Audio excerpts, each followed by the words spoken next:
चलें जी, ऑलराइट, मेरे ख्याल से सेशन का आगाज़ करते हैं। तो फ़र्स्ट ऑफ़ ऑल सबसे पहले तो हम स्टार्ट करते हैं कि how to become a blogger और इन्फ्लुएंसर और डिजिटल क्रिएटर, राइट।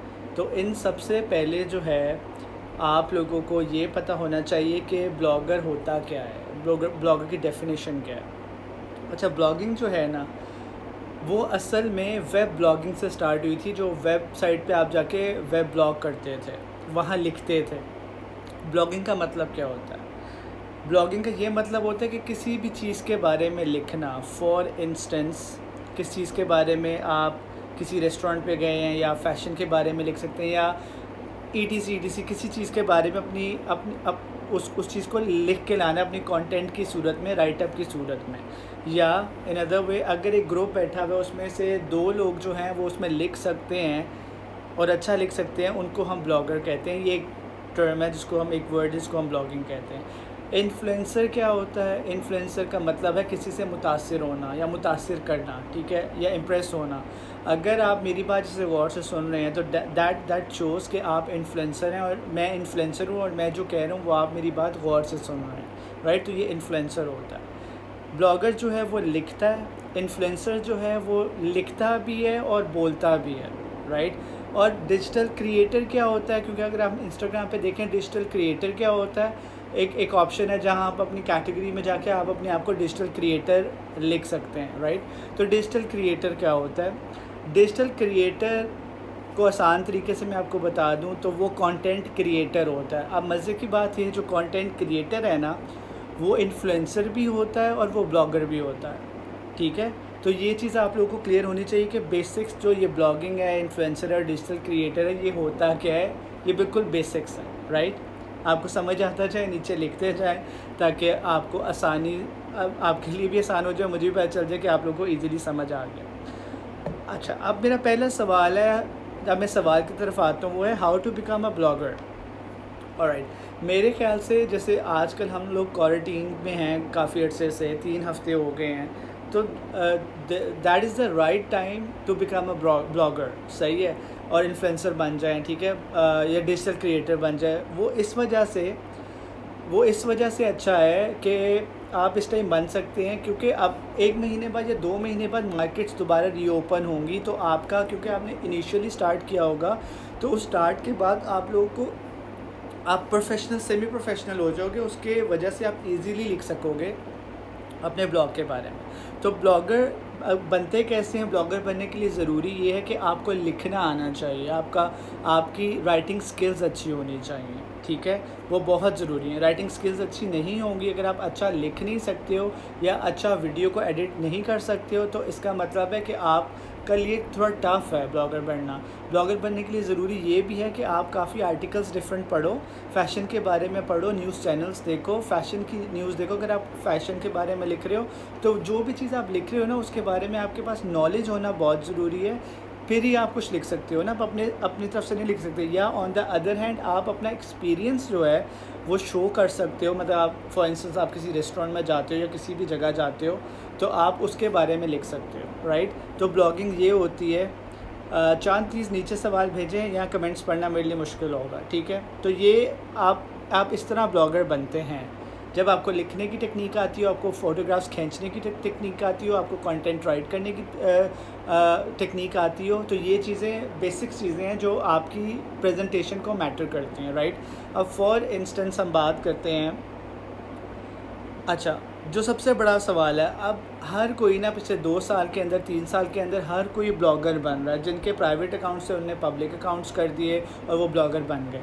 ब्लॉगर बनने के लिए सबसे ज़रूरी ये चीज़ है कि आपकी प्रोफाइल को पब्लिक होना चाहिए, क्योंकि जितनी कॉर्पोरेट सेक्टर से लोग आते हैं आपकी प्रोफाइल को विज़िट करते हैं, इनके एम्प्लॉयज़ विज़िट करते हैं, तो उसके अंदर वो उनको ईज़ी एक्सेस होना चाहिए कि वो आपका ब्लॉग देख सकें कि आप क्या लिखते हैं। अब जो लोग कहते हैं ना कि आप ब्लॉगर, हम ब्लॉगर हैं, हम ब्लॉगर हैं, हम ब्लॉगर हैं, कुछ लोग जो है बड़ा इजी लेते हैं ब्लॉगिंग को।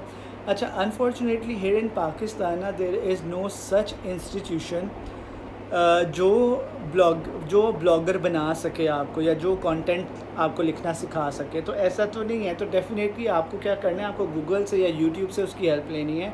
वो आपका ज़्यादा बेहतर इंस्टीट्यूशन होगा जो आपको ब्लॉगर बना सकता है या इन्फ्लुएंसर बना सकता है या डिजिटल क्रिएटर बना सकता है, ठीक है। For me influencer, digital creator या ब्लॉगर जो है वो इक्वलेंट टू डिजिटल क्रिएटर ही है। जब तक आप डिजिटली कुछ क्रिएट नहीं करते, आप कंटेंट राइट नहीं कर सकते, तो आप वो चीज़ नहीं कर सकते। That is impossible.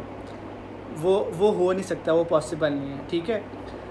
अब मैं आपको ये तो मैंने आपको बता दिया कि जब आपको कोई पूछे ना कि आप ब्लॉगर कैसे बन गए, तो आप उनको ओपनली बोलें कि हम there is no such institution in Pakistan जहाँ हमने पढ़ा हो, बट हम ब्लॉगर इसलिए बने कि हम किसी से इंस्पायर हुए या हमने गूगल से या यूट्यूब से हेल्प ली है उन चीज़ों के लिए, तो जिसकी वजह से मैं ब्लॉगिंग कर रहा हूँ, ठीक है, या मैं ब्लॉगर बना हूँ या मैं इंस्पायर होकर बनूँ।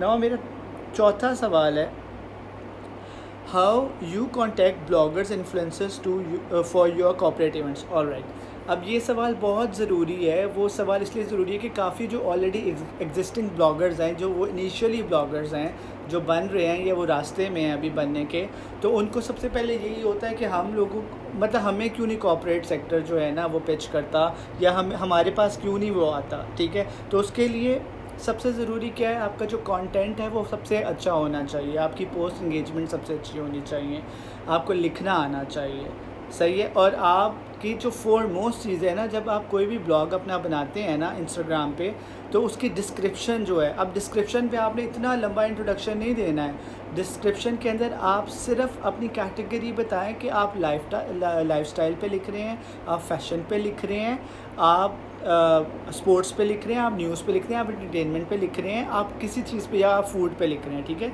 तो वो आप कैटेगरी करके बताएं कि आपकी ब्लॉगिंग किस बारे में है, ताकि जो कॉर्पोरेट वाला बंदा है जो आपकी प्रोफाइल पे आए आपको विज़िट करने के लिए, तो उसको डिस्क्रिप्शन के थ्रू काफ़ी ज़्यादा आसानी हो कि ये ब्लॉगिंग जो है, ये मतलब ये जो ब्लॉगर है इसकी नीश क्या है और ये मतलब किस कैटेगरी में लिखता है, ठीक है। तो ये चीज़ आपको बहुत इजीली क्लियर होनी चाहिए। तो कॉर्पोरेट सेक्टर वाले लोगों के लिए ये चीज़ बहुत ज़्यादा आसान हो जाती है कि आपको वो पिच करते हैं, फिर वो आपको एक्सेस करते हैं और फिर आपका ब्लॉग देखते हैं वो क्या है, राइट। मेरा पाँचवा सवाल है, which is more beneficial for corporate events, blogger और इन्फ्लुएंसर, राइट। अच्छा, ये जो सवाल है ना, ये कॉर्पोरेट की तरफ से सवाल है कि कॉर्पोरेट वाले लोगों को ब्लॉगर ज़्यादा अट्रैक्ट करता है या इन्फ्लुएंसर अट्रैक्ट करता है। तो मेरी नज़र में दोनों ही अट्रैक्ट करते हैं, इन्फ्लुएंसर भी अट्रैक्ट करता है और ब्लॉगर भी अट्रैक्ट करता है। सारी जो बात ख़त्म होती है ना, वो बात सिर्फ यहाँ आके ख़त्म होती है कि ये जो दोनों मार्केट्स हैं, ये जो दोनों ऑर्गेनाइजेशंस हैं, ठीक है, ये दोनों जो भी हैं, जो भी सेगमेंट्स हैं, ये जो लोग हैं ना, ये सिर्फ देखते हैं कि आपकी रीच कितनी है। आपकी रीच होना इसके अंदर बहुत ज़्यादा ज़रूरी है। अगर आपकी रीच नहीं है ना, तो डेफिनेटली अगर आप इन्फ्लुएंसर भी हैं या आप ब्लॉगर भी हैं, तो उसका कोई उनको फ़ायदा नहीं है जब तक आपकी रीच नहीं है, राइट। 6th क्वेश्चन है, आप क्या समझते हैं कि वो कौन सी बेसिक स्टेप्स हैं कि जो ब्लॉगिंग के लिए बहुत ज़रूरी हैं, राइट। अच्छा, अब इसके अंदर थोड़ा मैं एक्सप्लेन कर दूं। जब आपने अपना ब्लॉग बना लिया, तो नंबर 1 आप लोगों को ये मसला होता है कि अब वो लिखें किस बारे में। अब आपने एक्सपीरियंस करना है लिखने के बारे में, आपने लिखना किस तरीके से है। अब बिल्कुल ये इनिशियल स्टेप्स हैं कि आप अभी ब्लॉगर नहीं बने, but you are trying your best to become a blogger, लेकिन ये बेसिक्स जो है ये आप फॉलो करेंगे, राइट। अब आपके पास ना कोई PR पैकेज है, ना कुछ भी नहीं है आपके पास। अब आपने फॉर एग्जांपल किसी के बारे में लिखना है, किसी चीज़ के बारे में लिखना है, तो पहली पोस्ट जो आप अपने ब्लॉग में डालेंगे वो ये है कि वो एक आपकी खूबसूरत सी तस्वीर होगी और उसके नीचे आपका इंट्रोडक्शन होगा, और इंट्रोडक्शन के साथ साथ आपकी कैटेगरीज होंगी कि आप किस बारे में, आप जर्नल होगा किस बारे में आप लिखते हो। थोड़ा बहुत एजुकेशन के बारे में लिख दो, ठीक है, और तो थोड़ा little bit about your hobbies लिख दो, लेकिन अच्छा सा कंटेंट लिखो, शॉर्ट एंड स्वीट, राइट। तो ये डिस्क्रिप्शन हो गया। अच्छा, how to select a blogging category and, अच्छा, ब्लॉगिंग कैटेगरी आपने कैसे सेलेक्ट करनी है, वो बहुत आसान है। अब आप देखें आपको किस चीज़ का शौक़ है, ठीक है, आपने ये देखना है आपको किस चीज़ का शौक़ है, आप किस चीज़ के बारे में अच्छा लिख सकते हैं। क्या आपको खाना, जब आप किसी जगह खाना खाने जाते हैं तो आपका टेस्ट बड है अच्छा है, तो वो अच्छा है तो आप फूड के बारे में लिख सकते हैं। या आपकी ड्रेसिंग सेंस जो है वो अच्छी है, तो आप ड्रेसिंग सेंस के बारे में लिख सकते हैं, ठीक है। और भी काफ़ी कुछ है इस तरह। आपने सिर्फ ये चीज़ फ़ैशन के बारे में आप लिख सकते हैं। आपने वो चीज़ देख ली है कि किस चीज़ में आप लिख सकते हैं और आपके पास नॉलेज है, राइट। तो ये चीज़ बहुत इम्पॉर्टेंट है। फिर उसके बाद लिखना कैसे है। अब एक अगर आपने रिव्यू देना है तो वो कैसे देना है वो मैं आपको बताता हूँ। उससे पहले ये तो आपने कैटेगरी आपने क्लियर कर दी, ठीक है। अब पॉइंट ये हाउ टू पोस्ट, पोस्ट कैसे करना है, and then when to post, how to post and when to post. अब हाउ टू पोस्ट का बहुत आसान तरीका है। लोग काफ़ी परेशान होते हैं क्योंकि उनके घरों में अच्छी लाइट नहीं होती है, तो और वो कुछ तस्वीर खींच के कुछ लिखना भी चाहते हैं, ठीक है। फॉर इंस्टेंस आपने किसी कोई नावल पढ़ लिया आपने, या कोई आपने कोई मग ख़रीदा या क्रॉकरी का कोई ऐसा पीस है जो आपको बहुत अट्रैक्ट करता है, या कोई भी आपने जीन्स ख़रीदी है या कोई शर्ट ख़रीदी है। अब आपने क्या करना है, क्योंकि रात को अक्सर लाइट इश्यूज़ होते हैं और हम लोग के घरों में बड़ी वार्म लाइट्स होती हैं, तो तस्वीर खींचने में प्रॉब्लम आता है। अब आप लोगों ने क्या करना है, बेसिक्स है। आपने क्या करना है, कोशिश करें जिनके घर में लाइट इश्यूज़ हैं, लाइट डिम है, कम है, तो आपने दोपहर के टाइम, ठीक है ना, दोपहर मतलब 12 बजे नहीं, आपने लाइक 3 o'clock या 4 o'clock या आफ्टर 2 या इस वक्त के टाइम आपने जब रोशनी अच्छी हो तब आपने तस्वीर खींचनी है। अच्छा, अब आपने बाय लॉन में जाके तस्वीर नहीं खींचनी है, तो उसका बेस्ट तरीका सिर्फ ये है। फॉर इंस्टेंस आप रूम में बैठे हैं, अपने ड्राइंग रूम में बैठे हैं, आप किसी जगह पे बैठे हैं, आपने उस प्रोडक्ट को लेना है और आपने उसके ऑपोजिट रख देना है, राइट। जब आप उसके ऑपोजिट रख देंगे ना तो एक अच्छी रोशनी उसके ऊपर आ जाएगी। अब आपने जब उस फोटोग्राफ को खींचना है ना तो मेक श्योर कि वो ब्लर्ड ना हो। आपने खींचना डिफरेंट एंगल से, आप अप से खींच सकते हैं, आप साइड से खींच सकते हैं, आप मिड से खींच सकते हैं, आप थोड़ा नीचे से खींच सकते हैं, ठीक है। तो ये आपने तस्वीर खींच ली। अब आपने पोस्ट कैसे करना है, अब आपने इसको पोस्ट करना है, ठीक है। अब आपने उसके बारे में बताना है कि ये किस कंपनी की है, आपने कितने में बाय की, उसके बारे में लिखें कि वो कितना यूज़र फ्रेंडली है आपके साथ, ठीक है। जब आप ये लिखेंगे ना तो आपको थोड़ा आसानी हो जाएगी। या इसको और मैं आसान तरीका बता देता हूँ। आप इस सवाल को हम ऐसे कर लेते हैं कि पोस्ट, ये तो आपको क्लियर हो गया कि पोस्ट कैसे करते हैं, ठीक है। आपने इस तरीके से पोस्ट करना है। अब नेक्स्ट है व्हेन टू पोस्ट। अब पोस्ट कितने बजे करनी चाहिए, क्या बेस्ट टाइम है। अच्छा, क्वारंटीन से पहले तो हमारा स्केजूल था कि हम जो ऑफिस गोइंग लोग हैं वो तो 9 बजे, 8 बजे, 7 बजे उठ जाते थे, ठीक है, और उसके बाद ऑफिस जाते थे, फिर 5 बजे वापस आते थे। अब आजकल काफ़ी ज़्यादा रिवर्स हो गया है, तो आजकल जो रूटीन है वो 12 बजे सारे सो के उठते हैं, मेजॉरिटी पीपल चाहिए, मतलब 10 से 11-12 बजे तक उठते हैं, और ठीक उसके बाद वो उठे ही रहते हैं, राइट। तो आजकल जो बेस्ट टाइम है ना पोस्ट करने का वो है 12 बजे के बाद से लेके 12 से आप 2 कर लें, क्योंकि काफ़ी लोग 2 से 3 से 4 या 5 बजे तक सोते हैं, ठीक है। 4 o'clock आपका टी टाइम होता है। आपने ये चीज़ देखना है, जो आपका स्केजूल है ना, उस स्केजूल के अंदर आप किस टाइम फ्री होते हैं ज़्यादा, तो आपने उस हिसाब से ना आपने उतने बजे पोस्ट करना है। तो उससे आपको क्या फ़ायदा होगा, आपकी जो रीच है ना वो काफ़ी ज़्यादा अच्छी हो जाएगी और लोग आपको ज़्यादा से ज़्यादा नीचे वो लाइक करेंगे आपकी पोस्ट को। आप आजमा के देखिएगा, ठीक है। व्हेन टू पोस्ट ये हो गया। What is better, WordPress blog, अच्छा ये मैंने आपको बता दिया। अच्छा, वर्डप्रेस ब्लॉग असल में ये बेसिक्स इनिशियल्स थे जब ब्लॉगिंग स्टार्ट हुई थी। ये वेबसाइट पे ब्लॉग्स होते थे जिनको वर्डप्रेस कहा जाता था। और इंस्टाग्राम ब्लॉग, मेरी नज़र में इंस्टाग्राम ब्लॉग और आप ब्लॉगिंग, इन दोनों को अगर आप इंस्टाग्राम ब्लॉगिंग और वर्डप्रेस की ब्लॉगिंग को करें ना, कंपैरिजन करें, तो अब मेरे ख्याल से जो ज़्यादा अट्रैक्टिव ब्लॉगिंग है ना वो इंस्टाग्राम की ब्लॉगिंग है, क्योंकि आप day by day modern blogging के अंदर जा रहे हैं, ठीक है। जब आप मॉडर्न ब्लॉगिंग के अंदर जाते हैं ना तो उसके लिए आपको अपनी स्किल्स को एनहांस करना पड़ता है, और आपको कंटेंट जो है वो छोटा लिखना होता है ताकि वो इजीली पढ़ा जाए और आपको कोई प्रॉब्लम, मतलब अगले को पढ़ने में बोरियत भी ना हो और वो इजीली आपके इस ब्लॉग को पढ़ ले, राइट। अब जो है सवाल आता है जो सबसे ज़रूरी है, जहाँ हर किस्म की लड़ाई होती है, कि how to receive PR packages, ठीक है। अब PR पैकेज के पीछे तो यहाँ बहुत सी लड़ाइयाँ होती हैं, बहुत फ्रस्ट्रेशन आ गई है लोगों में कि उनको PR पैकेजेस नहीं मिलते। देखें यार, PR पैकेज के लिए सबसे ज़रूरी ये है कि आपका कंटेंट बहुत अच्छा होना चाहिए, आपको लिखने का तरीका आना चाहिए। जो इवन आपका जो इंस्टाग्राम प्रोफाइल है ना, उसको आपने जिस तरीके से बनाया हुआ है ना, जिससे आप पोस्ट करते हैं, उसका आर्ट वर्क बहुत खूबसूरत होना चाहिए, ताकि जो भी आपकी प्रोफाइल पे है ना वो एक दफ़ा आके रुके और आपका काम ज़रूर देखें। तो definitely I am telling you, जब आप ये चीज़ें फॉलो करोगे तो आपको PR पैकेजेस आना शुरू होंगे। अब PR पैकेजेस से पहले एक ऑप्शन है, मैं आपको देता हूँ, ठीक है। मतलब एक मैं आपको बता, सिचुएशन है, if some brand approaches you for PR package and ask your details, there are chances of miss using your data, right. अगर जब आप ब्लॉगर हैं तो कुछ लोग क्या करते हैं, अनफॉर्चुनेटली मेजॉरिटी लड़कियों के साथ होता है कि कुछ लड़के जो हैं या कुछ कोई भी लोग मेजॉरिटी बेसिस पे वो फेक प्रोफाइल्स बनाते हैं, अपने ब्रांड्स बनाते हैं और वो आपको एक्सेस करते हैं सिर्फ इस फ्रस्ट्रेशन में कि वो आपका कंटेंट नंबर आपसे ले लें और आपसे वो व्हाट्सएप पे बात करना शुरू कर दें या इस तरह की चीज़ें, ठीक है। तो मेक श्योर कि आप उनको गूगल पे भी सर्च कर लिया करो, आप उनको फेसबुक पे भी सर्च कर लिया करो, आप इंस्टाग्राम पे भी प्रॉपर तरीके से सर्च कर लिया करो, जिससे आप इन फ्रॉडलेंट लोगों से बच सकते हैं, ठीक है। How to get post engagement. Post engagement का सबसे ज़रूरी सवाल है कि काफ़ी ब्लॉगर्स जो हैं, अपकमिंग ब्लॉगर्स जो हैं, वो परेशान हैं कि पोस्ट एंगेजमेंट्स कैसे हैं। अच्छा, मैं बहुत बेसिक से बात करूँगा। जैसे अगर आपके फॉर इंस्टेंस 100 फॉलोअर्स हैं, ठीक है, 100 फॉलोअर्स और आप अगर एक पोस्ट अपलोड कर रहे हो तो उस पर सिर्फ 3 कमेंट्स आ रहे हैं, ठीक है। अब आपके लिए ज़रूरी क्या है? आपके लिए ज़रूरी ये चीज़ है, जितने आपके पास कमेंट्स आ रहे हैं ना, आपके लिए ज़रूरी ये है कि आपने पोस्ट एंगेजमेंट पे काम करना है ना।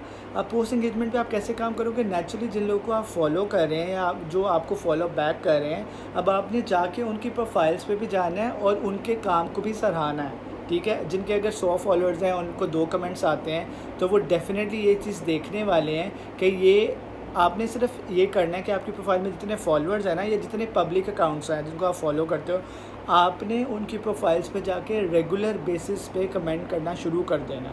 जब आप रेगुलर बेसिस पे उनके कमेंट्स करेंगे ना, तो आप और लाइक करेंगे उनकी पोस्ट को रेगुलर बेसिस पे, आप देखेंगे कि वही जो आपके 100 फॉलोअर्स थे ना, उसमें से जो आपकी कमेंट्स की रेशियो है ना, जो लाइक्स की रेशियो है, वो बढ़ जाएगी। तो ये चीज़ आपने भूलनी नहीं है। और जब भी आपने कमेंट करना है ना मेजॉरिटी बेसिस पे, तो वो कम से कम 4 वर्ड्स का होना चाहिए। 4 वर्ड्स का कमेंट इसलिए होना चाहिए कि इंस्टाग्राम जो है वो अपनी फीड में तभी आपको फ़ीचर करता है वो जब मिनिमम 4 वर्ड्स का कोई भी आप कमेंट करें किसी भी चीज़ जगह पे। अगर फॉर इंस्टेंस लोग आपके भी प्रोफाइल पे कमेंट्स करते हैं तो वो भी कम से कम 4 वर्ड्स का कमेंट करें, जिसकी वजह से आपकी पोस्ट एंगेजमेंट बेहतर हो सकती है। अच्छा, कुछ लोगों को सबसे बड़ा जो मसला है वो मसला ये होता है, वो कहते हैं कि हम मतलब 2 साल से लगे हुए हैं लेकिन हमारे फॉलोअर्स नहीं बढ़ रहे हैं, हमें बहुत ज़्यादा मसला है। अच्छा, कुछ प्रोफाइल्स ऐसे भी हैं जो 4 महीने पहले बनती हैं और उनका जो है वो इंस्टाग्राम उनकी फ़ीड को इंस्टाग्राम उनकी पोस्ट को अपनी फ़ीड में शो कर देता है, राइट। तो ये भी एक है।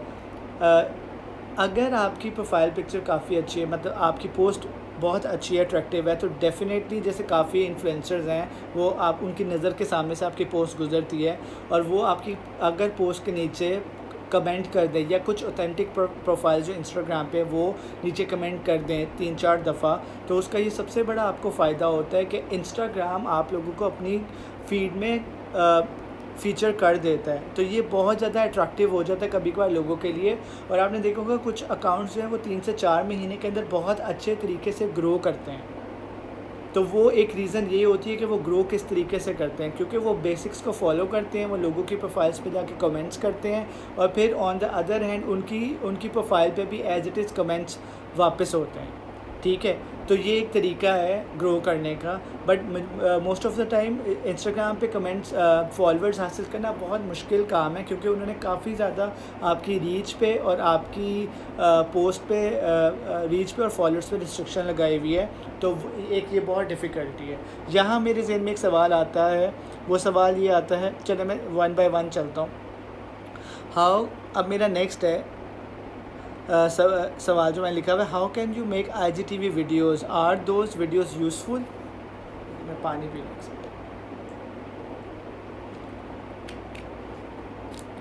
ओके, पहले तो मैं बताता चलूँ कि IGTV की वीडियोज़ जो हैं वो IGTV की वीडियोज़ कितने सेकंड से स्टार्ट होती हैं। जब कोई भी वीडियो आपकी 61 सेकंड्स पे जाएगी ना, तो वो it will consider as IGTV video, ठीक है।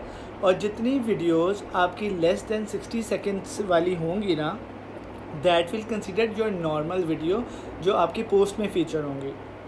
2 डिफरेंस है। जो आपकी इंस्टाग्राम की पोस्ट में जो वीडियो है ना, वो जो फ़ीचर होगी उसके अंदर वो आपकी लैंडस्केप फॉर्म में आएगी। But when ever you feel feature IGTV की वीडियो तो वो हमेशा पोर्ट्रेट में आती है मेजॉरिटी बेसिस पे, जिसकी वजह से आपको काफ़ी डिफ़िकल्टी होती है। जब IGTV की वीडियो आप पोस्ट करते हैं ना तो वो पोर्ट्रेट में आती है और उसके अंदर कोई सेलेक्टिव थंबनेल नहीं होता कि जो आप लिखें, या उसका सिर्फ एक बेस्ट तरीका ये है कि आप अपने लैपटॉप के थ्रू आप उसका कवर फ़ोटो लगा दें। ठीक है, कुछ लोग परेशान होते हैं, उनकी वीडियोस जो हैं वो 12 मिनट से एक्सीड कर जाती हैं, ठीक है, IGTV के लिए, बट वो आप अपने फ़ोन से अपलोड नहीं कर सकते। ठीक है, ये बहुत बड़ा मसला है कि आप अपने फ़ोन से अपलोड नहीं कर सकते। उसके लिए आपने IGTV की वीडियोस को कैसे अपलोड करना है, उसका बहुत आसान तरीका है। आप लैपटॉप खोलेंगे, आप लैपटॉप में अपना इंस्टाग्राम लॉगिन करेंगे, देन आप अपने IGTV पे क्लिक करेंगे और वहाँ अपलोड की ऑप्शन आएगी। उस वीडियो को अपने फ़ोन से लैपटॉप में ट्रांसफ़र करना चाहिए और वो 1 घंटे से कम की वीडियो अपलोड करेगा। उस वीडियो को आपने अपलोड करना है थ्रू योर लैपटॉप, तो वो आपको कभी भी मुश्किल नहीं आएगी IGTV की वीडियोस को जो 12 मिनट से अब ज़्यादा होती हैं अपलोड करने के लिए, राइट। अच्छा जी, how to review a product. ठीक है, अब ये बड़ा अच्छा सवाल है कि प्रोडक्ट को रिव्यू कैसे करते हैं। ठीक है, अब मैं आपको थोड़ा सा एक्सपीरियंस शेयर करता हूँ कि आप प्रोडक्ट को रिव्यू कैसे करते हैं।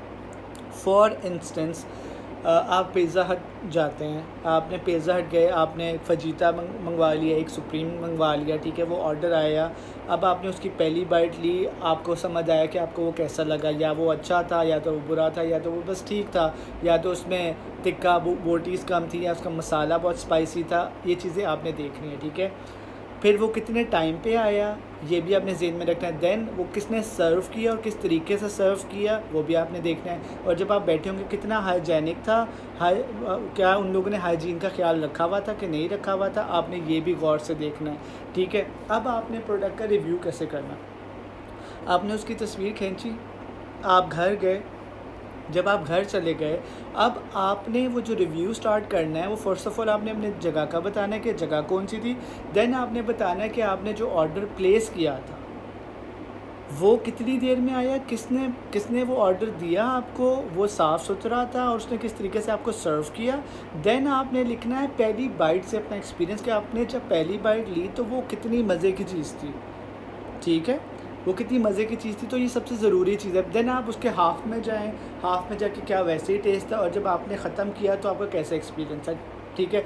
फिर एंड पे आपने वैल्यू फॉर मनी लिखना है कि जितने पैसों का, फॉर एग्जांपल वो 2000 का था तो क्या वो वर्थ करता था 2000 रुपये में, ठीक है। एम्बियंस कैसा था वहाँ का, हाइजीन कितनी अच्छी थी वहाँ की, ठीक है, वैल्यू फॉर मनी था कि नहीं था। और ठीक है, अगर आपको ये लगे कि वो pizza up to the mark नहीं था, जब आप लिख रहे हो ना तो आपने हमेशा याद रखें, आपने कभी भी अटैक नहीं करना किसी भी कंपनी को, किसी भी क्यूज़ीन को, आपने कभी भी नहीं अटैक करना। आपने बड़ा सॉफ्टली लिखना है कि मेरा एक्सपीरियंस ऐसे हुआ है। और अगर आप अटैक नहीं, इसका बेहतर वर्ड है सजेशंस, ठीक है। जब आप ये सब कुछ लिख लेना, एंड पे आपने लिखना है सजेशंस के अंदर जब आप उस रिव्यू के बारे में लिखेंगे ना, आप अपना रिव्यू दें, आप बताएं कि अगर आप इस चीज़ को ऐसे कर लेंगे तो वो चीज़ ज़्यादा बेहतर है। तो it's a really good thing कि जो अगला जो ऑनर है, क्योंकि फिर आप रिव्यू लिखेंगे और आप उनके ब्रांड को टैग करेंगे तो मोस्ट ऑफ़ द टाइम वो टैग जिनको आप करते हैं ब्रांड्स को, वो आपके रिव्यूज़ पढ़ते हैं और वो रिस्पॉन्स देते हैं,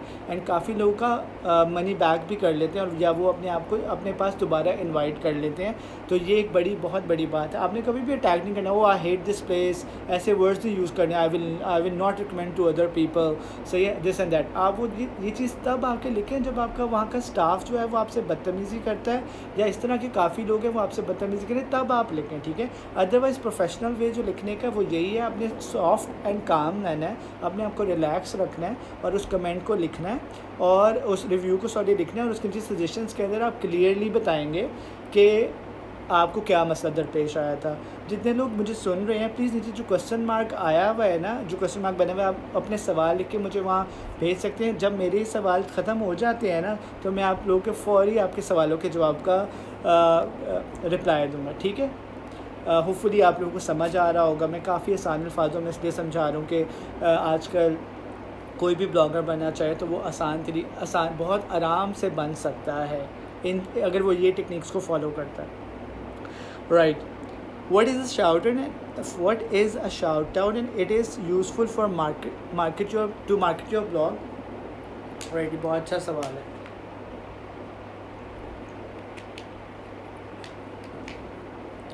काफ़ी लोग कहते हैं शाउट आउट्स के बारे में, काफ़ी ज़्यादा लोग शाउट आउट होता क्या है. तो शाउट आउट बहुत बेसिक चीज़ है. शाउट आउट का मतलब कि लोगों को बताना कि आप कौन हैं. नेचुरली आप अपने आप को शाउट आउट नहीं देते. शाउट आउट वो चीज़ है, फॉर एग्ज़ाम्पल आपके और भी फॉलोअर्स हैं तो आप उनको, या बड़े अकाउंट्स हैं, आप उनको जाके रिक्वेस्ट कर सकते हैं कि मैं अपकमिंग ब्लॉगर हूँ और I really want your support. लेकिन वो सपोर्ट से पहले आपको क्या करना है, उनकी प्रोफाइल्स के ऊपर आपने एटलीस्ट 1 हफ़्ता पहले या 2 हफ़्ते पहले रेगुलर होना है. उनकी प्रोफाइल्स पे रेगुलर बेसिस पे आपने कमेंट्स करने हैं, उनकी फ़ोटोग्राफ्स को लाइक करना है. एंड देन डेफिनेटली वो आपको रिकग्नाइज़ करेंगे ना कि आप कौन हैं. तो फिर आप उनको इनबॉक्स कर सकते हैं और आप इनबॉक्स करके रिक्वेस्ट कर सकते हैं कि आप मुझे शाउट आउट दे दें. शाउट आउट का फ़ायदा क्या होता है, डेफिनेटली जो बड़ी प्रोफाइल्स हैं या दूसरी प्रोफाइल्स हैं, वो जब आपको शाउट आउट देती हैं तो उसका मतलब ये है, उन शाउट आउट्स का मतलब ये है कि आपको कोई ना कोई आपको फॉलो करेगा. ये आपका ब्लॉग एटलीस्ट ये है कि किसी न किसी को, बंदे को तो पता चलेगा ना कि आपका ब्लॉग है, तो they will get inspired of. ठीक है, वो आपको इस तरह फॉलो करेंगे, आपको कुछ फॉलोअर्स भी मिल सकते हैं इस वजह से. तो शाउट आउट जो है वो बहुत अच्छी चीज़ है, कोई बुरी चीज़ नहीं है. बट अगेन उससे पहले आपको कुछ चीज़ें फॉलो करनी पड़ती हैं, और फॉलो ये चीज़ें करनी पड़ती हैं, आपने उनकी प्रोफाइल को थोड़ा 1 हफ़्ता पुराना या 2 हफ़्ता पुराना आपको उनको फॉलो करना है. ठीक है, तो तब जाके आप उनको रिक्वेस्ट कर सकते हैं आप मुझे शाउट आउट दे दें. Importance of hashtags. ऑलराइट, जब भी आप अपना अकाउंट बनाएंगे ना, ठीक है, तो स्पेसिफिक, जैसे मेरा अकाउंट है शाहरोज़ स्टॉक्स है. ठीक है, तो जो शाहरोज़ स्टॉक्स है ना, उसके अंदर मेरा जो हैशटैग है जो मैंने बनाया है वो हैशटैग शाहरोज़ स्टॉक्स है. तो आपने, आपका जो ब्लॉग है ना, आपने उसका एक हैशटैग भी बना के रखना है, और वो लाजमी तौर पे. ठीक है, वो हैशटैग जब जिस दिन आप ब्लॉग बना लो कि उस दिन से आपका हैशटैग भी आपके साथ चलेगा. क्या हैशटैग्स हेल्पफुल हैं कि नहीं हैं, मतलब वो हैशटैग जिससे आप पब्लिक प्रोफाइल करके आप हैशटैग्स अपलोड करें तो लोग आपको फॉलो करें. ठीक है, क्या ये होता है कि नहीं होता. अच्छा, अनफॉर्चुनेटली हियर इन पाकिस्तान जब आप ये हैशटैग्स यूज़ करते हैं ना, जैसे photo of the day, video of the day, picture of the day, food of the day, या जिस तरह के ये हैशटैग्स हैं जो सारे ऑफिशियली चल रहे हैं. अच्छा, अनफॉर्चुनेटली ना पाकिस्तान में हैशटैग, तो पाकिस्तानी हैशटैग्स हैं ही नहीं. तो आपको कोई ज़रूरत नहीं है कि आप उन हैशटैग्स को यूज़ करें वाइल लिविंग इन पाकिस्तान. ठीक है, हाँ, आप जो हैशटैग्स ज़रूरी यूज़ कर सकते हैं, पाकिस्तान, लाहौर, कराची, इस तरह पाकिस्तान की जो सिटीज़ हैं या पाकिस्तान की जो प्लेसेस हैं, आप वैसे, या ब्रांड्स के नाम हैं पाकिस्तान के जो, आप उनके हैशटैग्स यूज़ कर सकते हैं. ब्रांड्स के आप तब यूज़ करेंगे जब आप उनके बारे में लिखेंगे. बट आपने अगर बेसिक ब्लॉग को लिखना है तो उसके लिए आप ये करेंगे कि आप पाकिस्तान, लाहौर, कराची, इस्लामाबाद को आप नीचे हैशटैग में यूज़ कर देंगे. ठीक है, तो ये थोड़ा बहुत फ़ायदा होता है आपको हैशटैग के बारे में. और अगर किसी ने आपको जल्दी से ढूंढना है इंस्टाग्राम के ऊपर, तो हैशटैग की एक फैसिलिटी है जहाँ वो हैशटैग में आपका नाम लिखेगा तो आप उसको, आपका ब्लॉग उस तरीके से मिल सकता है आपको. ठीक है, अब importance of Instagram story. Let me take a water.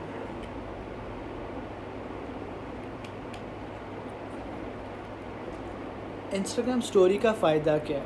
ठीक है, बहुत ज़्यादा फ़ायदा है. आजकल के दौर में असल में होता क्या है, आप इंस्टाग्राम पोस्ट डालते हैं तो उस पर रीच नहीं होती, बट आप स्टोरी पे जाते हैं तो 24 आवर्स के लिए विजिबल होती है, और आपने देखा होगा कि उसकी रीच काफ़ी अच्छी होती है क्योंकि काफ़ी लोग उसको देखते हैं. और राइट, अब आपने उस स्टोरी को कूल कैसे बनाना है. जब भी आप किसी चीज़ के बारे में स्टोरी बना रहे हैं ना, और आपने उसको जब अपलोड करना है तो इंस्टाग्राम ऑप्शन देता है हैशटैग की, मेंशंस की, काफ़ी ज़्यादा ये ऑप्शन देता है, और स्टिकर्स की ऑप्शन देता है. जो अगर आप फूड खा रहे हैं तो अब आप वो ग्राफिक्स में जाके उसके व्हाट यू कॉल इट, वहाँ ऑप्शन है, आप वहाँ उसके स्टिकर्स ले सकते हैं. स्टिकर्स में आके आप फूड लिखेंगे, उस फूड का नाम लिखेंगे तो कुछ ना कुछ आप उसका स्टिकर आ जाएगा. तो आपने वो स्टिकर जो है वो उसको खूबसूरत बनाने के लिए अपनी स्टोरी को, तो आपने वो स्टिकर्स वहाँ लगाने हैं. तो उससे क्या होता है, या फ्रेम्स ऐड कर दें या कुछ मज़े की चीज़ें ऐड कर दें तो उसका, या आप उसके फ़िल्टर्स यूज़ कर सकते हैं. इंस्टाग्राम में काफ़ी ज़्यादा फ़िल्टर्स दिए हुए हैं, आप वो यूज़ करें, उसको इन्हांस करें अपनी स्टोरी को, और मज़े की बनाएं ताकि आपकी लोग स्टोरीज़ ज़्यादा से ज़्यादा फॉलो करें. वो ज़्यादा आसानी होती है आप लोगों के लिए. तो ये होगी आपकी स्टोरीज़. कूल स्टोरीज़ ऐसे ही बनाते हैं. अब आप स्टिकर्स यूज़ कर लें, आप हैशटैग्स यूज़ करें, आप मेंशन यूज़ कर लें, आप आर्टवर्क यूज़ कर लें, तो जितनी कूल वो राइट जिफ कहते हैं, जिफी कहते हैं, या ऐसे ही है। आप जिफ यूज़ कर लें, उसमें अंदर जाके आप किसी भी चीज़ के बारे में लिखेंगे जो आप करने से ब्रेकिंग न्यूज़ देनी है, आप ब्रेकिंग न्यूज़ लिख दें तो आपको ब्रेकिंग न्यूज़ का लोगो आ जाएगा या ग्राफिक्स आ जाएंगे, तो आप उसको अपनी स्टोरी के अंदर कूल सा बना दें तो वो आपके लिए ईजी हो जाएगा। तो ये कूल स्टोरी होती है। How to boost for promotions, ठीक है, एक ये बड़ा सवाल है। काफ़ी ज़्यादा लोग हैं वो कहते हैं कि हम अपनी इंस्टाग्राम पोस्ट को बूस्ट कैसे कर सकते हैं, राइट। अच्छा, पाकिस्तान में ना बड़े कम कार्ड हैं जो इस इंटरनेट कार्ड हैं जो इंटरनेट आप लॉगिन कार्ड कर सकते हैं, ऑनलाइन शॉपिंग कार्ड हैं जो आप अपने इंस्टाग्राम पे लॉगिन कर सकते हैं। बट आसान अल्फाज में बताया तो अगर तो आप लोगों के पास क्रेडिट कार्ड है तो सारे क्रेडिट कार्ड जो हैं आप वो लॉगिन कर सकते हैं, अपने क्रेडिट कार्ड उसके थ्रू बूस्ट कर सकते हैं, राइट। या अगर आपके डेबिट कार्ड है, डेबिट कार्ड माइनॉरिटी बेसिस पे बूस्ट करते हैं आपके ऑनलाइन शॉपिंग को। लेकिन जो मुझे फॉरमोस्ट ज़्यादातर पता है, मीज़ान बैंक जो है ये ऑप्शन दे रहा है जिसमें आप मीज़ान बैंक का कार्ड बनवा के, डेबिट कार्ड बनवा के आप उसको इंटरनेट एक्सेस पे चला सकते हैं, राइट। और स्टोरी कोई लोग कहते हैं जो मेरी स्टोरी है ना वो बूस्ट नहीं होती सर, वो एरर आ जाता है कि we can not boost this story. अच्छा, रीज़न क्या है, जब भी आप इंस्टाग्राम स्टोरी को बूस्ट करते हैं ना, फिर ना आपने इधर जिफ यूज़ करना है, ना स्टिकर यूज़ करना है, ना आपने हैशटैग यूज़ करना है, ना आपने मेंशन यूज़ करना है। अगर आप ये सब कुछ स्टिकर्स वगैरह यूज़ करते हैं तो इंस्टाग्राम कभी भी आपकी स्टोरी को बूस्ट नहीं करेगा। वो अभी इस पर काम कर रहे हैं। मैक्सिमम आप क्या कर सकते हैं, आप कुछ वर्डिंग लिख सकते हैं उसके ऊपर, ज़्यादा नहीं, थोड़ी सी, तब इंस्टाग्राम जाके आपकी पोस्ट को बूस्ट करता है। तो you need to make sure about this कि इंस्टाग्राम जो है वो स्टोरी को बूस्ट कैसे करता है, राइट। वो इस तरीके से करेगा, अदरवाइज़ वो इंस्टाग्राम आपकी स्टोरी को बूस्ट नहीं करेगा। कुछ लोग हैं उनको व्हाट्सएप पे स्टोरी आती है तो वो स्टोरी अपलोड करते हैं इंस्टाग्राम पे, तो वो इंस्टाग्राम कहता है कि अपलोड करता है लेकिन वो उसको बूस्ट नहीं करता, कहता है we can not boost it because due to low resolution, ठीक है। तो उस रेजोल्यूशन के लिए आप कोशिश करें हाई रेजोल्यूशन वाली वीडियोज़ बनाएँ तो वो इंस्टाग्राम ईज़िली बूस्ट कर देता है, उसमें कोई परेशानी नहीं होती। अच्छा, what is personal Instagram, business Instagram, ये क्या है, पर्सनल और बेसिक इंस्टाग्राम क्या है, राइट। तो ये मैं आप लोगों को चीज़ बताता चलूँ। पर्सनल इंस्टाग्राम जो भी है ना, that is your personal profile. जैसे फेसबुक के ऊपर आप एक पर्सनल प्रोफाइल है और एक आपका पेज है, तो इस तरह इंस्टाग्राम के ऊपर एक आपकी पर्सनल प्रोफाइल है और एक आपका बिज़नेस पेज है, राइट। अगर आपने अपनी पर्सनल प्रोफाइल को चेंज करना है और उसको बिज़नेस प्रोफाइल बनाना है तो उसके लिए आपको ज़रूरी क्या चीज़ है, आपको उसके लिए ज़रूरी ये चीज़ है कि आपने सेटिंग्स में जाना है और सेटिंग्स में जाके जब आप देखेंगे आपको ऑप्शंस लिखी आ रही होगी, या तो आप इसको बिज़नेस प्रोफाइल बना लें या तो आपको इसको क्रिएटर प्रोफाइल बना लें। तो इन दोनों में से आपने उसको सेलेक्ट करना है, तो इसके बाद आप उसको बिज़नेस या पब्लिक प्रोफाइल बना सकते हैं, बिज़नेस प्रोफाइल या क्रिएटर प्रोफाइल बना सकते हैं, ठीक है। तो इस तरह आपकी बिज़नेस और क्रिएटर प्रोफाइल बनती है। और कभी भी पर्सनल प्रोफाइल के ऊपर मैं आपको बताता चलूँ, आप कभी भी बूस्ट नहीं करते, पर्सनल प्रोफाइल पे कभी बूस्ट नहीं होता। जब आप उसको बिज़नेस प्रोफाइल में कन्वर्ट करते हैं या आप उसको क्रिएटर में कन्वर्ट करते हैं तो सिर्फ तभी आपको उसको बूस्ट करने की ऑप्शन आती है। एक बहुत इंटरेस्टिंग फ़ीचर है इंस्टाग्राम फ़ीचर जहाँ लिखा आता है paid partnership, right. Paid partnership वो फ़ीचर है जिसकी बदौलत जब आप कोई पोस्ट करते हैं तो आपके ऊपर लिखा आता है कि पेड पार्टनरशिप विद कोई भी ब्रांड, ABCD ब्रांड, ठीक है, आपने अक्सर देखा होगा वो लिखा आता है। वो कैसे आता है, आपने सेटिंग्स में जाना है, सेटिंग्स में जाके ब्रांडेड कंटेंट लिखा हुआ है ऑप्शन, ब्रांडेड कंटेंट के ऊपर आपने क्लिक करना है और वहाँ मैनुअल टैग आएगा और वहाँ आएगा कि अप्रूवल ऑफ टैग्स, ठीक है। आपने उन दोनों को चेक कर देना है और जो आपको ब्रांड जिसके बारे में आप पोस्ट कर रहे हैं आपने उनको मेंशन करके रिक्वेस्ट भेजनी है कि आप पेड पार्टनरशिप के लिए हमें अलाउ करें ताकि हम जो पोस्ट करते हैं उसके अंदर आपका नाम एडिड हो उनकी तरफ से, तो फिर ही खाली जाके लिखा जाएगा पेड प्रमोशंस, राइट। तो ये मेरे सवाल थे, मैं थोड़ा सांस ले लूँ फिर उसके बाद जाके आपकी मैं चीज़ें सवाल पढ़ता हूँ। तो ये मेरे सवाल थे, आई होप आप लोगों को जवाब थे जो आप लोगों को ईज़िली समझ आ गए। और मैं नीचे सारे जो क्वेश्चन मार्क्स सवाल हैं वो मैं लेता हूँ पानी पी के।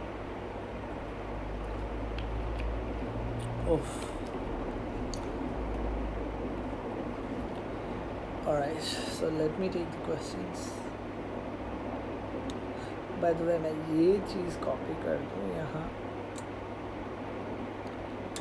हम लोग का जो पॉइंट था आज, हमारी जो डिस्कशन थी वो आज इसके ऊपर हो रही थी, राइट? ओके, तो मैं पहला सवाल मैं देखता हूँ, how to, alright, here is the first question. Ambar कह रही हैं how to get blue mark. Alright, ये बहुत अच्छा सवाल है अंबर। आपकी ब्लू मार्क का मतलब है कि इंस्टाग्राम आपकी प्रोफाइल को वेरीफाइड करता है, ठीक है? इंस्टाग्राम आपकी प्रोफाइल को ऐसे वेरीफाइड करता है, उसके लिए ज़रूरी क्या चीज़ है? उसके लिए ज़रूरी ये, या तो आपको टीवी चैनल पे फीचर होना पड़ेगा, या तो आपको डिफरेंट न्यूज़पेपर्स में आपकी खबर लगनी चाहिए, या गूगल के ऊपर एटलीस्ट आपके 15 से 18 आर्टिकल्स हों जो आपके बारे में लिखे हों कि आप किन किन जगहों पे काम कर चुके हो। सॉरी, तो उसके बाद फिर इंस्टाग्राम आपको फीचर करे। Just a second.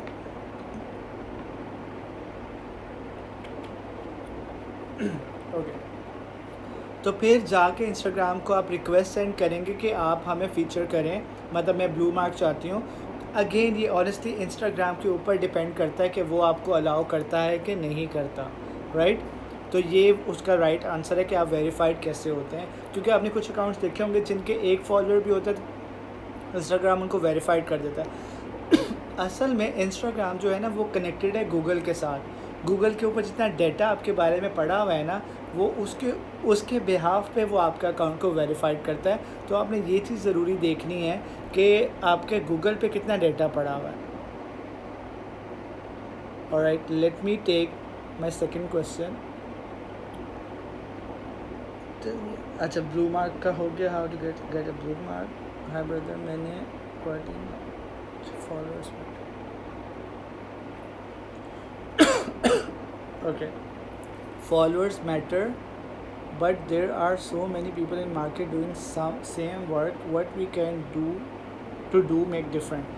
Alright, ये बहुत अच्छा सवाल है। काफ़ी लोग एक ही काम कर रहे हैं, बट मज़े की मैं बात बताऊँ क्या, काफ़ी लोग एक ही काम कर रहे हैं, राइट? बट अगेन है, काफ़ी लोग एक ही काम कर रहे हैं, बट वो काफ़ी लोग एक ही काम एक ही तरीके से कर रहे हैं, तो इसमें डिफरेंट कुछ नहीं है, राइट? डिफरेंट ये है कि काफ़ी लोग एक ही काम कर रहे हैं, लेकिन उनमें से आप ऐसे इंसान हैं कि जो सारे लोग सेम काम करें, लेकिन आपने वही काम डिफरेंट तरीके से करना है, जिसको कहते हैं कंटेंट क्रिएट करना। आपका कंटेंट उन लोगों से कितना डिफरेंस रखता है। तो इसका ये सबसे बड़ा फ़ायदा है, ये इसको कहते हैं डिफरेंट ऑफ कंटेंट। सही है, मतलब आपका कंटेंट कितना डिफरेंट है उनसे और कितना अच्छा है। तो आप सेम चीज़ के बारे में लिख सकते हैं, लेकिन वो एक्चुअली डिफरेंट होना चाहिए, तो आपको फिर कोई परेशानी नहीं होगी। Let me take more questions.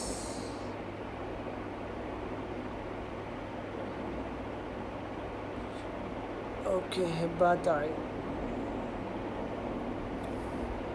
Alright, हिब्बा पूछ रही है ब्लॉगिंग की अच्छी वेबसाइट कौन सी है। हिब्बा, ब्लॉगिंग की जो वेबसाइट है ना, असल में ये अब ओल्ड स्कूल ऑफ थॉट है फॉर मी, लोगों के लिए नहीं होगा शायद, लेकिन ब्लॉगिंग की जो अच्छी साइट है ना, वो वर्डप्रेस होता था, जहाँ से ब्लॉगिंग का आगाज़ हुआ था। अगर आप गूगल पे जाके लिखोगे तो आपको वेबसाइट मिल जाएगी।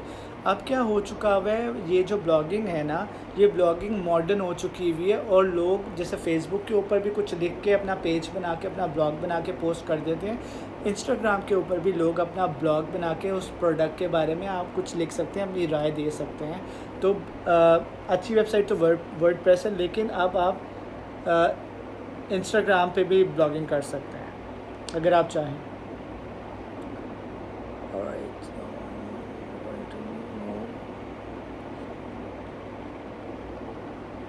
Alright, no one read that, brother, according to me, because we write so much and no one even reply accordingly. बिल्कुल ठीक है, आई कम्प्लीटली एग्रीड। उसकी रीज़न पता है क्या है?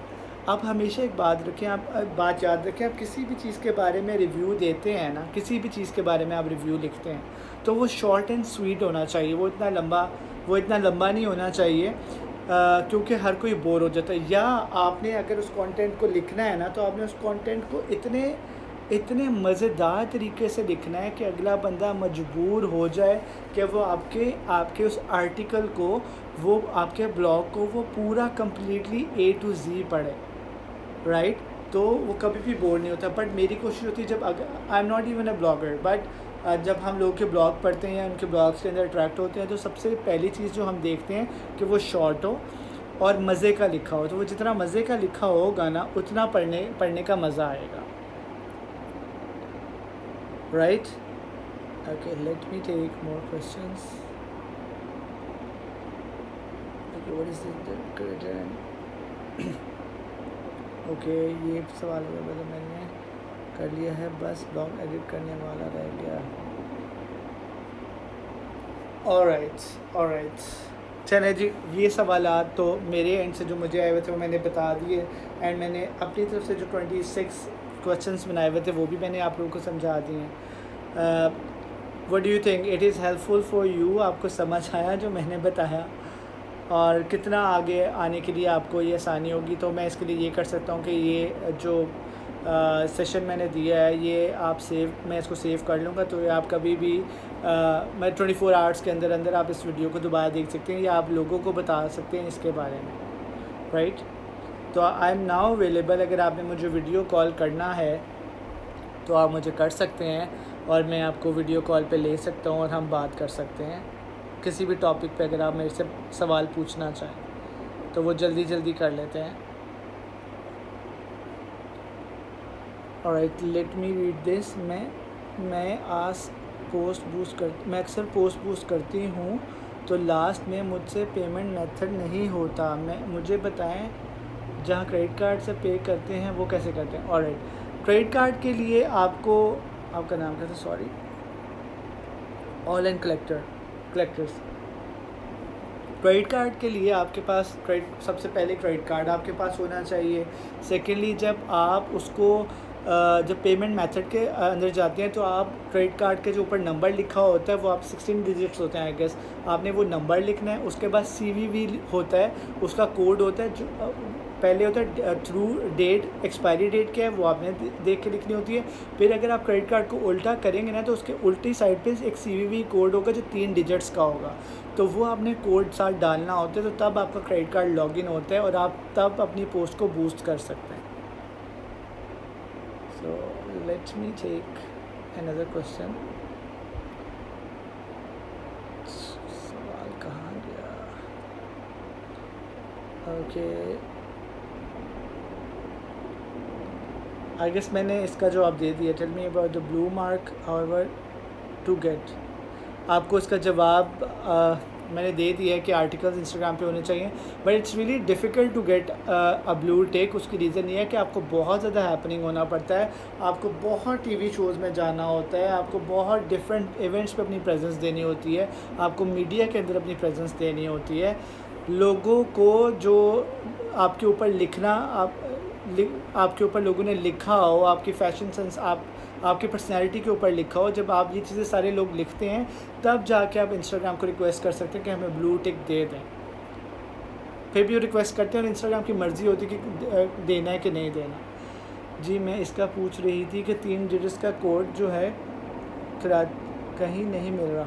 अच्छा, ऑनलाइन कलेक्टर, आप अपना क्रेडिट कार्ड पकड़ें, उसका फ्रंट देखें, उस पर 16 डिजिट्स होंगे। जब आप उसको उल्टा करेंगे ना, तो एक वाइट सा साइन होगा, मतलब एक जो मिड में देखेंगे उधर एक वाइट सी पट्टी टाइप बनी होगी, हाईलाइट होगी, उसके ऊपर 3 डिजिट्स लिखे होंगे। वो आप गौर से देखें, आपको वो 3 डिजिट्स मिल जाएंगे। वो आपने 3 डिजिट्स वहाँ लॉगिन करने हैं, CVV उसको कहते हैं। जब आप वो लॉगिन करेंगे तो आपके ईजीली जो है आपका क्रेडिट कार्ड लॉगिन हो जाएगा। हाय फरीना, हाउ आर यू? तो आप लोग का कोई और सवाल है मेरे से, तो आप यहाँ भी रैंडम भी मेरे से यहाँ पूछ सकते हैं।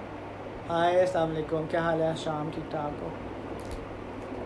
और अगर आप लोग मेरे साथ लाइव आ सकते हैं, लाइव आके आपने अगर मेरे से कोई सवाल जो आप करने हैं, सवाल पूछने हैं, तो मैं आपको लाइव भी अब सवाल बता सकता हूँ कन्वर्सेशन के अंदर।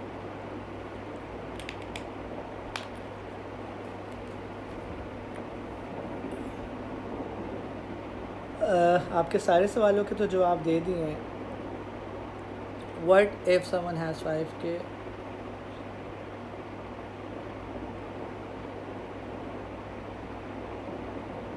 Alright, what if someone has 5k reach and 800 followers, what he or she can do?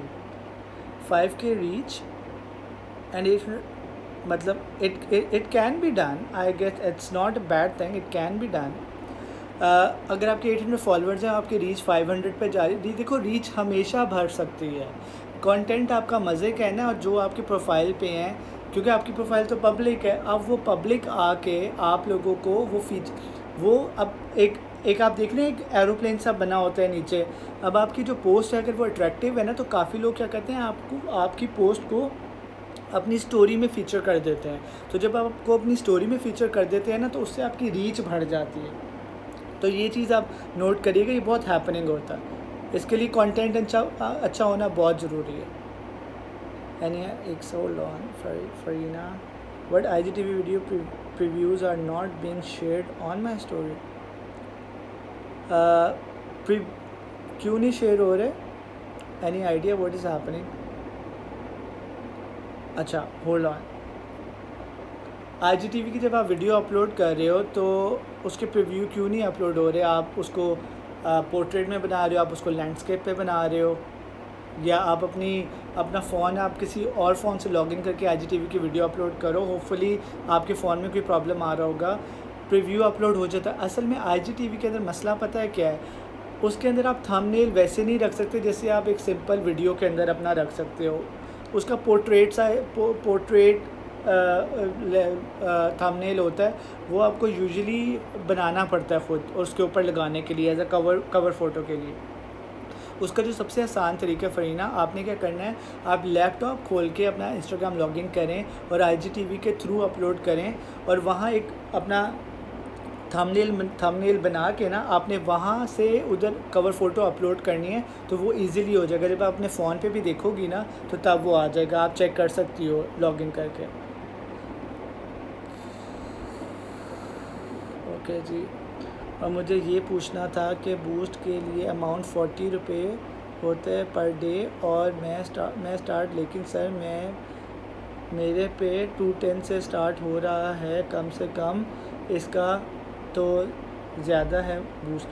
अच्छा, ऑनलाइन कलेक्टर, सवाल बहुत सही कह रही हैं आप। अच्छा, दुनिया में जो इकॉनमी है ना, जो इकॉनमी जो है वो है डॉलर, मतलब जो आपकी करेंसी है वो वर्ल्ड लेवल पे जो करेंसी जो काउंट होती है वो डॉलर काउंट होता है, राइट। जब आप इंस्टाग्राम पे भी आएंगे ना, तो इंस्टाग्राम पे भी डॉलर ही काउंट होगा। जो डॉलर है, फॉर इंस्टेंस आजकल 160-170 का हुआ है, तो वो काउंट होगा। उसके ऊपर जो मिनिमम उन्होंने क्राइटेरिया पाकिस्तान के लिए सेट किया हुआ है ना, वो है कि आप मिनिमम बूस्ट जो है वो 210 रुपीज़ का कर सकते हैं, तो आप इससे लेस बूस्ट नहीं कर सकते हैं। तो कम से कम आपके 210 रुपीज़ से बूस्ट स्टार्ट होता है। ये आप 1 लाख तक ले जाएँ, 50 लाख तक ले जाएँ, करोड़ तक ले जाएँ, up to you, right. Do your content should be around over blog. अच्छा, अगेन ये हशाम बात आ जाती है, डैडी ऑन ड्यूटी, ये बात आ जाती है कि आप लिख किस बारे में रहे हैं ना। मैं तो समझता हूँ आपको अपने आप को लिमिटेड नहीं करना चाहिए। आपकी जो राइटिंग कैटेगरीज होनी चाहिए वो एटलीस्ट 1 से 2 होनी चाहिए, जिसके बारे में 3 होनी चाहिए कि आप लिख